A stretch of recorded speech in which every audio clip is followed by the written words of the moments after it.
નમસ્કાર મિત્રો, આપનું ફરી એકવાર સ્વાગત છે અમારી ચેનલ સેમ નાસ ઇન્ફોમાં। મિત્રો, જો તમે મજૂરી કામ કરો છો, ડિલિવરી બોય છો, ડ્રાઈવર છો, ખેડૂત છો કે ઘરેલું કામદાર છો અથવા તો અસંગઠિત ક્ષેત્રમાં કોઈ પણ કામ કરો છો તો આજનો આ વિડીયો તમારા માટે ખૂબ મહત્વનો છે। મિત્રો, શું તમારે ઘરે બેઠા ઓનલાઈન ઈ શ્રમ કાર્ડ કાઢવું છે તો આ વિડીયોને અંત સુધી જોજો, સ્કીપ ન કરવો। મિત્રો, ઈ શ્રમ કાર્ડ કોણ કાઢી શકે, એના માટેની લાયકાત કઈ કઈ છે તે અહીં બતાવેલ છે, જે તમે સ્ક્રીનશોટ લઈને વાંચી શકો છો।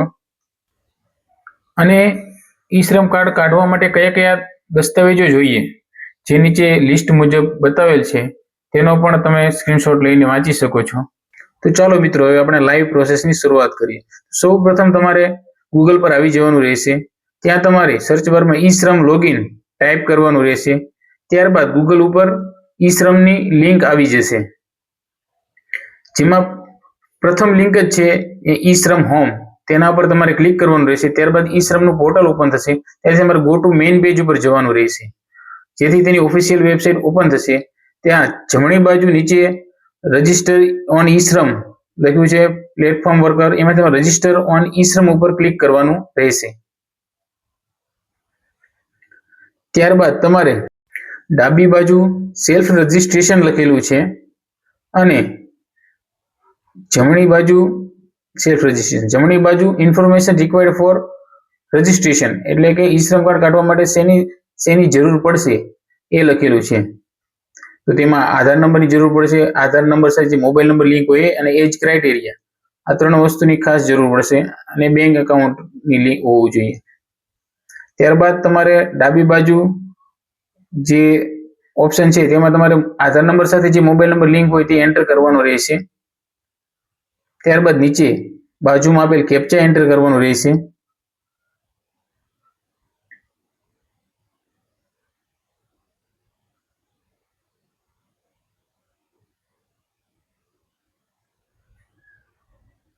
ત્યારબાદ બાજુમાં લખેલું છે કે તમે ઈપીએફ માં મેમ્બર છો તો ત્યાં તમારે નો કરવાનું રહેશે। ત્યારબાદ ઈસીએસ માં પણ નો કરવાનું રહેશે। ત્યારબાદ સેન્ડ ઓટીપી પર ક્લિક કરવાનું રહેશે।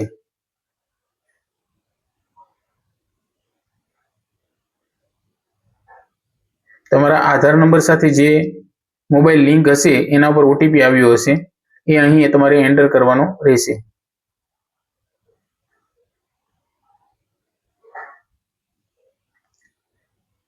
તો ચાલો આપણે એન્ટર કરી દઈએ ઓટીપી।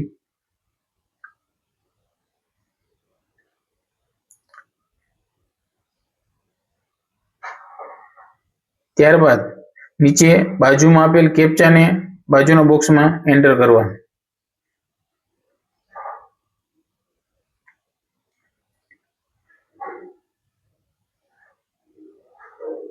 ત્યારબાદ સબમિટ પર ક્લિક કરવું।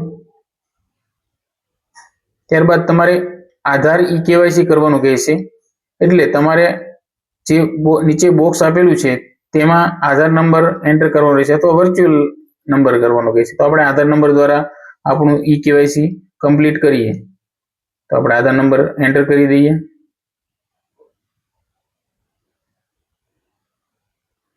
ત્યારબાદ નીચે બાજુમાં આપેલ કેપ્ચા એન્ટર કરી દઈએ।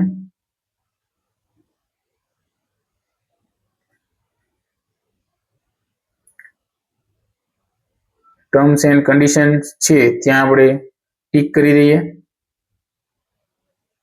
અને સબમિટ પર ક્લિક કરી આગળ વધી જઈએ। ત્યારબાદ આપણા આધાર સાથે જે મોબાઈલ નંબર લિંક હશે એના ઉપર એક ઓટીપી આવ્યો હશે, એને આપણે અહીં એન્ટર કરવાનો રહેશે, એટલે આપણું આધાર ઈ કેવાયસી કમ્પ્લીટ થશે। ત્યારબાદ આપણા આધાર સાથે જે કોઈ પણ ડેટા હશે તે ફેચ થઈને ઈ શ્રમના પોર્ટલ ઉપર આવી જશે।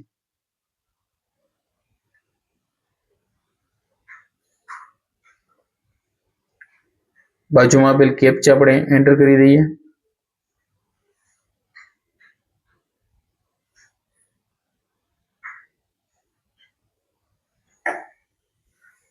ત્યારબાદ વેલિડેટ ઉપર ક્લિક કરી આગળ વધી જઈએ। આપણો આધાર સાથેનો જે કંઈ પણ ડેટા છે તે ફેચ થઈને આવી ગયો છે।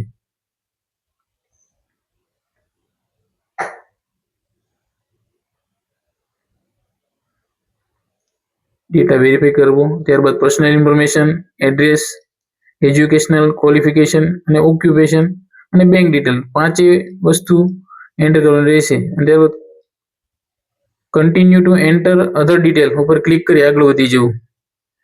ત્યારબાદ આપણી પર્સનલ ઇન્ફોર્મેશન એન્ટર કરવાનું કહેશે.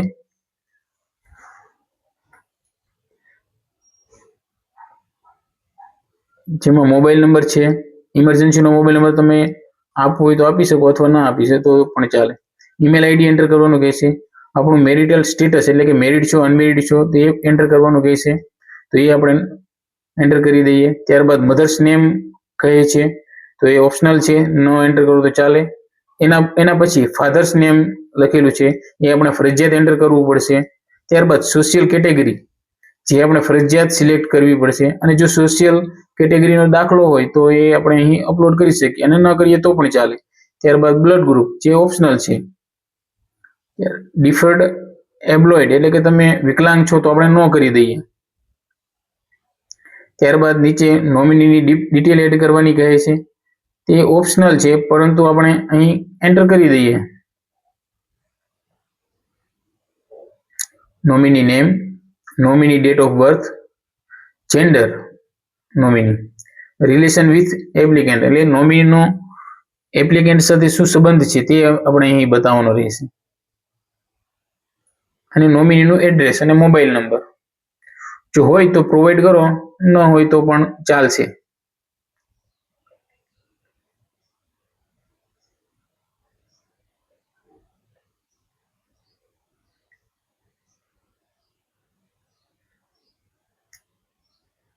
ડિટેલ ભરાઈ જાય એટલે સેવ એન્ડ કન્ટિન્યુ કરી આગળ વધી જવું.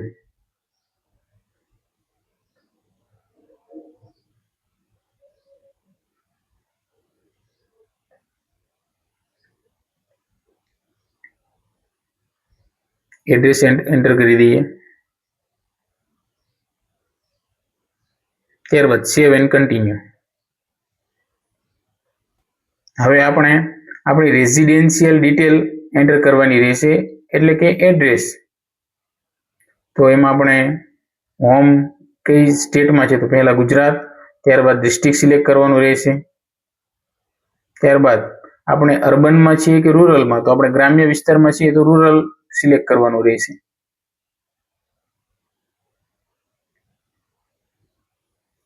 ત્યારબાદ નીચે કરંટ એડ્રેસ નો ઓપ્શન છે અને તેની નીચે પરમનન્ટ એડ્રેસનો છે, જે બંને આપણે ફિલ કરવાના છે. તો કરંટ એડ્રેસમાં રૂરલ લખ્યું ત્યાં સિલેક્ટ કરવાનું રહેશે. ત્યારબાદ એડ્રેસ લાઇન 1માં આપણે આપણું આધાર કાર્ડમાં જે એડ્રેસ હોય તે મુજબ અહીં એન્ટર કરવાનું રહેશે. ત્યારબાદ એડ્રેસ લાઇન 2 એમાં પણ ફરજિયાત ભરવાનું રહેશે. ત્યારબાદ નીચે સ્ટેટ સિલેક્ટ કરવાનું આવશે. ત્યારબાદ ડિસ્ટ્રિક્ટ તમારે સિલેક્ટ કરવાનું આવશે. અને ત્યારબાદ સબ ડિસ્ટ્રિક્ટ અથવા તહેસીલ એટલે કે તાલુકો, અને ત્યારબાદ એ તાલુકાનું જે વિલેજ હોય એટલે ગામનું નામ એ આપણે અહીં સિલેક્ટ કરવાનું રહેશે. ત્યારબાદ આપણે પિનકોડ નંબર એન્ટર કરવાનો રહેશે. ત્યારબાદ નીચે આપણે સ્ટેઇંગ એટ કરંટ લોકેશન એટલે કેટલા વર્ષથી તમે અહીં રહો છો તો એ અહીં લખવાનું રહેશે, 5 વર્ષ 10 વર્ષ એમ, તો આપણે મોર દેન 25 વર્ષ કરી દઈએ. ત્યારબાદ પરમનન્ટ એડ્રેસ એ પણ આપણે આધાર કાર્ડ મુજબ અહીં લખવાનું રહેશે. પરમનન્ટ એડ્રેસમાં રૂરલ, ત્યારબાદ નીચે લાઇન 1, એડ્રેસ લાઇન 2 એ બંને ભરી દઈએ. ત્યારબાદ નીચે સ્ટેટ લખી દઈએ, જેમાં ગુજરાત સિલેક્ટ કરવાનું રહેશે. ત્યારબાદ એને ડિસ્ટ્રિક્ટ અને તહેસીલ એટલે કે તાલુકો, ત્યારબાદ ગામનું નામ અને પિનકોડ નંબર એન્ટર કરવો. ત્યારબાદ સેવ એન્ડ કન્ટિન્યુ કરી આગળ વધી જવું. ત્યારબાદ તમારી એજ્યુકેશનલ ક્વોલિફિકેશન એટલે કે એજ્યુકેશન ડિટેલ એન્ટર કરવાનું કહે છે, જેમાં તમારે લખેલું છે ફર્સ્ટ એજ્યુકેશન ક્વોલિફિકેશન, તો એમાં તમે કેટલું ભણેલા છો એ અહીં બતાવવાનું રહેશે. તો ડ્રોપ ડાઉનમાંથી સિલેક્ટ કરવું રહેશે ઓપ્શન, જેમાં તમારે 10 પાસ અથવા 10 ફેલ અથવા 12 પાસ એ ઓપ્શન આવશે, તો આપણે અહીં એ સિલેક્ટ કરી ત્યારબાદ તમારી મંથલી ઇન્કમ કેટલી છે એ સિલેક્ટ કરવાનું રહેશે, 10,000 અને એનાથી બિલો. ત્યારબાદ સેવ એન્ડ કન્ટિન્યુ કરી આગળ વધી જવું. ત્યારબાદ તમારે અહીં occupation and skill detail enter કરવાની કહેશે, એટલે કે તમારા ધંધાને રિલેટેડ અહીં ઇન્ફોર્મેશન એન્ટર કરવાની રહેશે. તો પ્રાઇમરી ઓક્યુપેશન એટલે કે તમારો પ્રાઇમરી ધંધો શું છે, તો અહીં આપણે ટાઈપ કરી દઈએ ટેલર. આપણે સિલાઈનું કામ કરીએ છીએ તો ટેલર એન્ટર કરી દઈશું. જો તમે અન્ય કોઈ કામ કરતા હોય તો એ પણ એન્ટર તમે કરી શકો છો.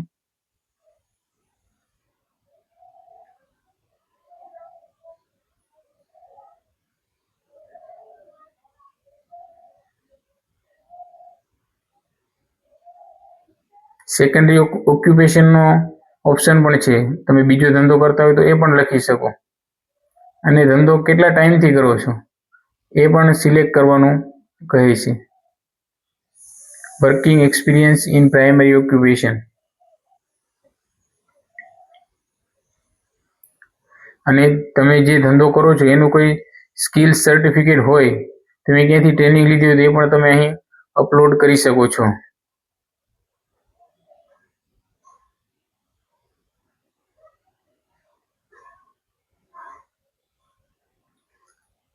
શું તમે તે તમારી સ્કિલ છે તેમાં કોઈ અપડેટ કરવા માંગો છો તો એનો પણ ઓપ્શન અહીં નીચે બતાવેલ છે, એ પણ તમે કરી શકો છો. પણ એ ડિટેલ આપણે ભરવાની નથી, એટલે આપણે સેવ એન્ડ કન્ટિન્યુ કરી આગળ વધી જઈએ. જે સ્ટાર માર્ક છે એ જ ભરેલી છે.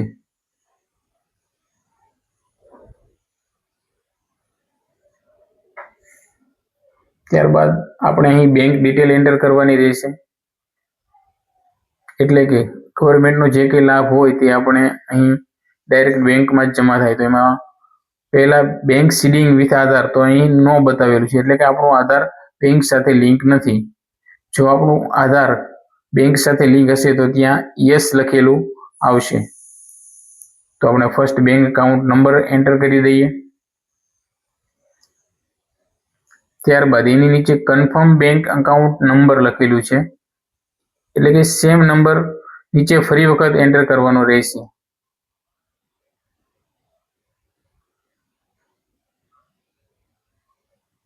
જેથી કરીને કોઈ ભૂલ ન થાય.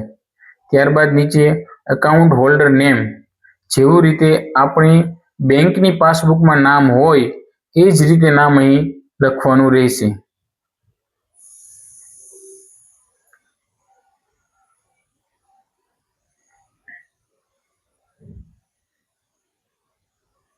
ત્યારબાદ નીચે IFSC કોડ એન્ટર કરવાનો કહેશે.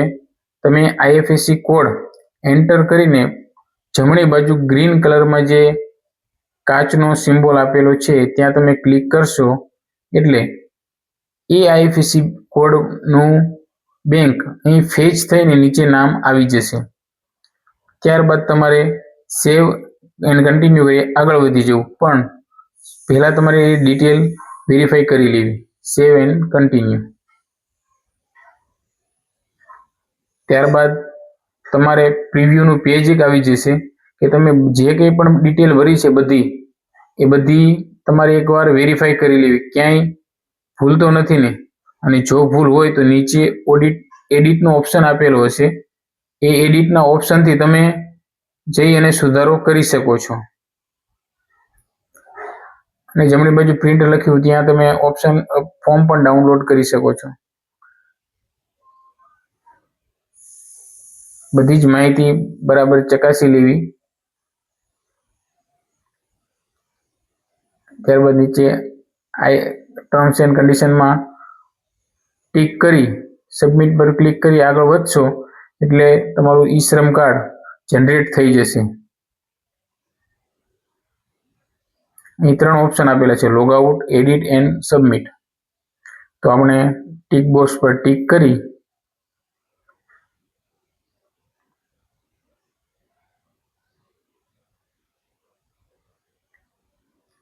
આર યુ એનરોલ NCS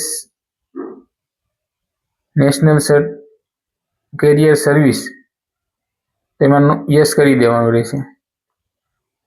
તો મિત્રો હવે આપણું ઈ શ્રમ કાર્ડ જનરેટ થઈ ગયું છે.